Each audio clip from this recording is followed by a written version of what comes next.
Bismillah, Assalamualaikum warahmatullahi wabarakatuh. Alhamdulillah, wassalatu wassalam ala rasulillah, thumma amma ba'd. Teman-teman soli dan solihah, semoga kalian semua selalu dalam keadaan sehat dan selalu dalam lindungan Allah subhanahu wa ta'ala. Hari ini kita akan lanjutkan pelajaran sejarah Islam, kisah dari Khalifah Utsman bin Affan.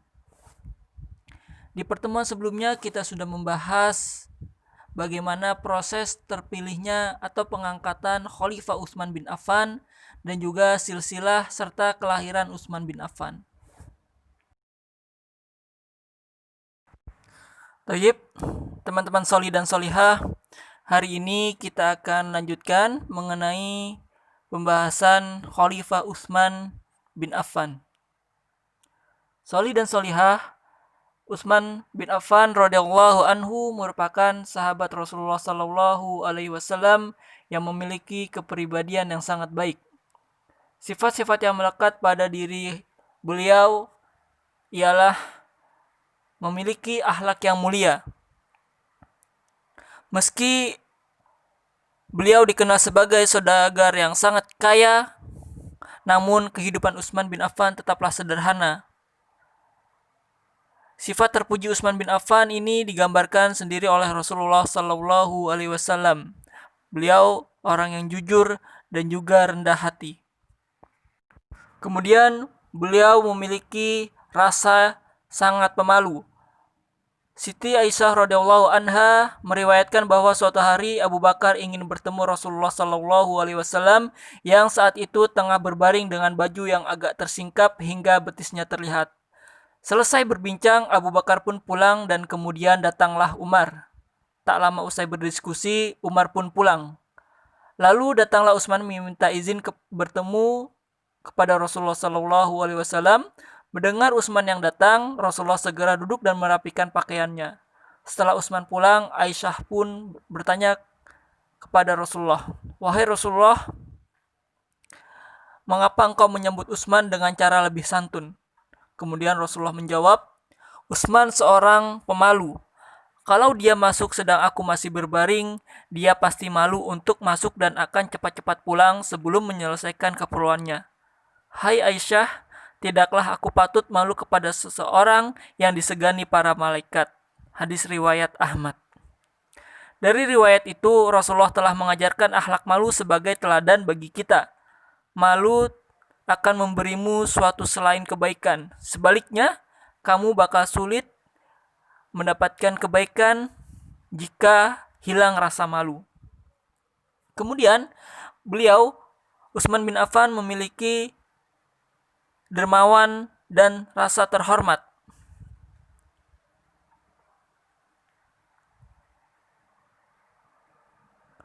Kedermawanan Utsman bin Affan tidak hanya dikenal di kalangan umat miskin, tapi Utsman juga tak segan memberi hartanya dalam perjuangan agama Islam, seperti saat kaum muslimin dilanda krisis ekonomi dan mengalami kesulitan mempersiapkan perang Tabuk karena kurangnya perbekalan dan senjata. Utsman juga dikenal sebagai seorang sahabat yang sangat dermawan. Pada perang Tabuk, beliau menginfakkan 200 ekor unta beserta barang bawaannya dan 200 ukiah emas. Kemudian menginfakkan kembali 100 ekor unta beserta barang bawaannya ditambah lagi dengan 1000 dinar.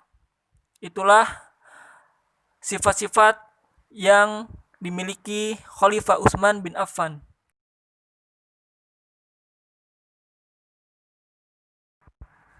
Teman-teman soli dan solihah, lalu bagaimanakah kehidupan dan keislaman Khalifah Utsman bin Affan? Utsman bin Affan radhiyallahu anhu adalah seorang pedagang yang sangat kaya raya dan juga dermawan. Beliau termasuk salah seorang yang masuk Islam di awal perjalanan dakwah Islam melalui dakwah Abu Bakar As-Siddiq.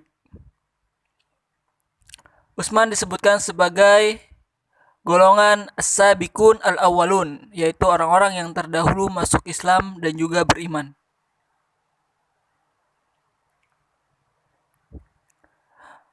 Beliau adalah orang yang pertama hijrah ke negeri Habasyah bersama istrinya yaitu Ruqayyah binti Rasulullah, kemudian kembali ke Makkah dan hijrah ke Madinah. Utsman melakukan perjalanan hijrah menuju Habasyah ketika kaum kafir Quraisy melakukan penyiksaan terhadap kaum muslim. Utsman hijrah bersama teman-temannya seperti Abu Huzaifah, Zubair bin Awam, Abdurrahman bin Auf, dan lain-lain. Dia datang sesuai perintah Rasulullah Shallallahu Alaihi Wasallam untuk hijrah ke Madinah. Pada suatu keadaan, Utsman bin Affan tidak dapat mengikuti salah satu perang, yaitu pada perang Badar, karena beliau sibuk mengurusi istrinya yang sedang sakit saat itu. Rasulullah Shallallahu Alaihi Wasallam memberikan bagian dari harta rampasan saat perang Badar dan pahala perang tersebut kepada beliau, dan beliau dianggap ikut serta dalam peperangan. Pada suatu hari, Utsman bin Affan radhiyallahu anhu datang menemui Rasulullah Shallallahu Alaihi Wasallam dengan membawa 1.000 dinar dan meletakkannya di pangkuan Rasulullah. Sosok yang mulia ini tidak pernah berat untuk berinfak di jalan Allah. Berapapun besarnya harta yang diinfakkan, beliau keluarkan 1.000 dinar emas untuk menyiapkan pasukan perang ke perang Tabuk yang berjumlah tidak kurang dari 30 pasukan. Seraya membolak-balikan emas, Utsman menginfakkan kepada rombongan perang. Kemudian Rasulullah Shallallahu Alaihi Wasallam bersabda, "Tidaklah membahayakan bagi Utsman apapun yang dilakukan sesudah hari ini, karena sesungguhnya dia telah diampuni." Betapa indah sabda Rasulullah Shallallahu Alaihi Wasallam yang mengiringi pengorbanan Utsman bin Affan. Allah terima infak itu. Allah pelihara dengan tangan kanannya yang mulia dan dia lipat gandakan pahala untuk Khalifah Utsman bin Affan. Itulah kehidupan singkat dan keislaman Khalifah Utsman bin Affan. Lalu, apa saja keutamaan-keutamaan yang terdapat dalam diri Utsman bin Affan radhiyallahu anhu?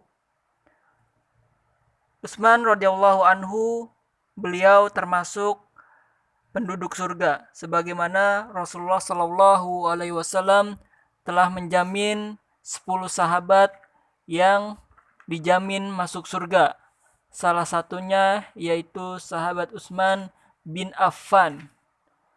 Kemudian beliau juga termasuk salah seorang yang berhijrah 2 kali, yaitu berhijrah ke Habasyah bersama keluarganya. Kemudian ketika kaum muslimin diperintahkan untuk berhijrah ke Madinah, maka Utsman bin Affan berhijrah ke Madinah juga.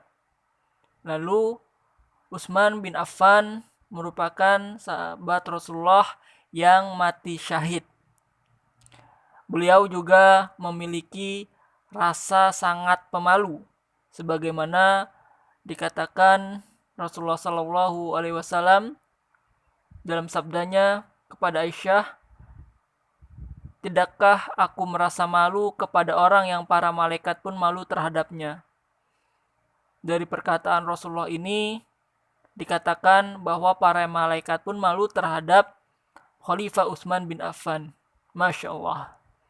Kemudian Khalifah Utsman bin Affan radhiyallahu anhu merupakan ahli ibadah. Beliau bersungguh-sungguh dalam beribadah kepada Allah Subhanahu wa taala. Beliau beribadah dikatakan bahwa ia pernah menghatamkan Al-Quran dalam 1 rakaat di sisi Hajar Aswad pada musim haji, dan ini sudah menjadi kebiasaan beliau. Tidak hanya itu, Utsman bin Affan juga melakukan puasa terus-menerus dan melakukan sholat malam, kecuali waktu awal malam yang digunakan untuk tidur. Itulah beberapa keutamaan yang terdapat dalam diri Utsman bin Affan radhiyallahu anhu. Khalifah Utsman bin Affan radhiyallahu anhu. Beliau memiliki jasa-jasa pada masa pemerintahannya.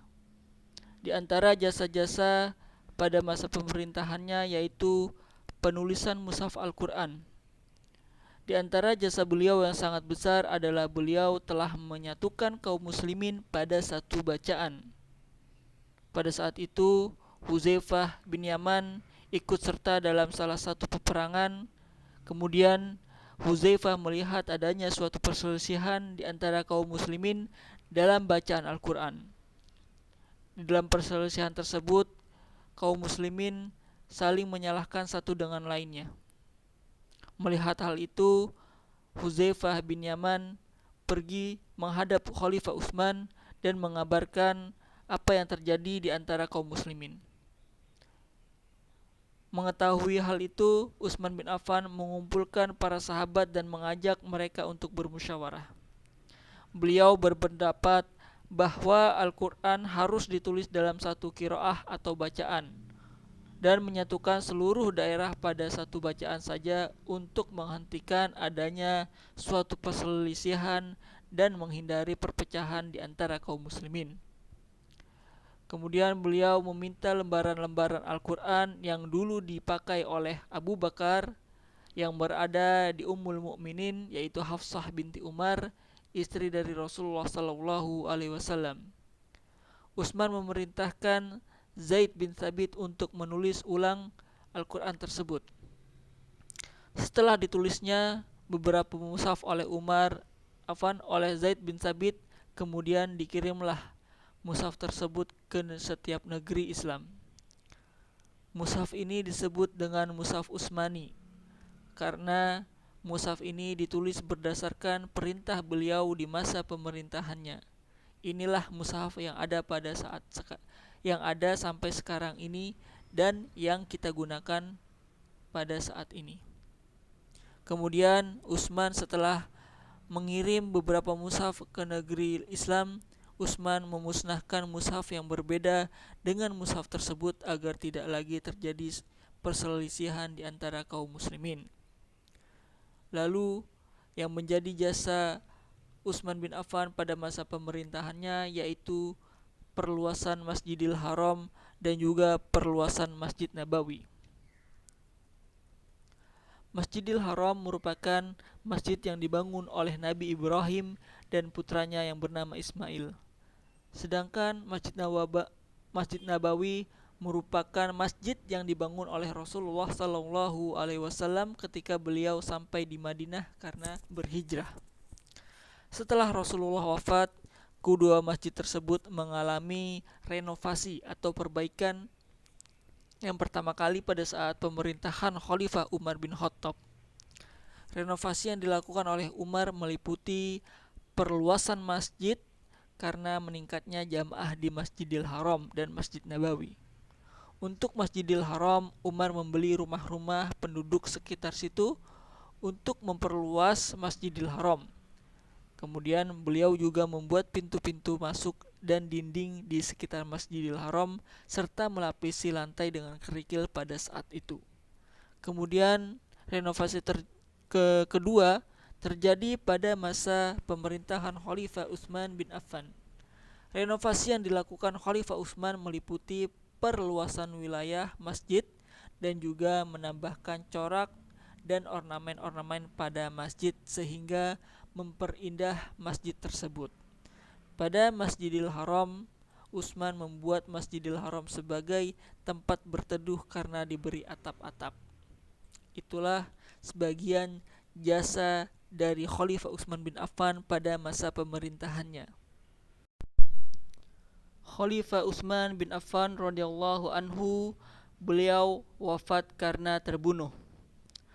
Bagaimana terbunuhnya Khalifah Utsman bin Affan ini? Di akhir-akhir masa pemerintahan Khalifah Utsman bin Affan terjadi fitnah yang sangat besar di Basrah, Kufah, dan Mesir. Orang-orang menuntut agar Khalifah Utsman mundur dari jabatannya pada saat itu sebagai khalifah. Fitnah ini dibuat oleh Abdullah bin Saba, seorang Yahudi dari Yaman yang pura-pura masuk Islam pada saat itu. Pada tahun 35 Hijriah, Khalifah Utsman bin Affan mati syahid karena dibunuh secara zalim dan keji oleh para pemberontak yang menuntut beliau untuk mundur dari jabatannya sebagai khalifah. Kelompok pemberontak itu keluar ke Madinah dengan berpura-pura akan melaksanakan ibadah haji, dan di dalam pemberontak itu bersama mereka Abdullah bin Saba. Kemudian para pemberontak menyerang dan mengepung kota Madinah serta rumah Khalifah Utsman bin Affan. Para pemberontak mengepung rumah Khalifah Utsman bin Affan kurang lebih selama 30 hari. Pada saat itu tidak ada seorang yang bersama Khalifah Utsman bin Affan kecuali keluarganya saja. Lalu mereka masuk ke dalam rumah dan meloncati tembok-tembok dari rumah Khalifah Utsman bin Affan. Pada saat itu Khalifah Utsman bin Affan sedang sholat. Kemudian setelah sholat beliau membaca Al-Quran. Pada saat itulah para pemberontak masuk ke rumah Khalifah Utsman bin Affan dan membunuhnya. Beliau wafat pada tanggal 18 Zulhijjah tahun 35 Hijriah. Beliau wafat tatkala beliau sedang membaca Al-Quran. Kemudian Khalifah Utsman bin Affan dimakamkan di tempat yang bernama Hushi Kaukab, sebelah timur kuburan Baqi. Beliau wafat dalam usia lebih dari 80 tahun. Itulah singkat dari terbunuhnya Khalifah Utsman bin Affan.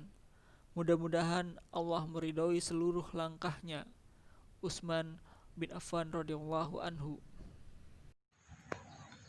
Thayyib, sholih dan sholihah yang dimuliakan oleh Allah Subhanahu wa taala, itulah pembahasan singkat mengenai Khalifah Utsman bin Affan radhiyallahu anhu hingga wafatnya beliau.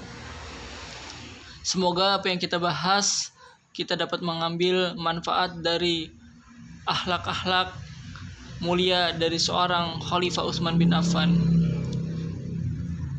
Barakallahu fikum, mujazakumullahu khairan katsiran. Wassalamualaikum warahmatullahi wabarakatuh.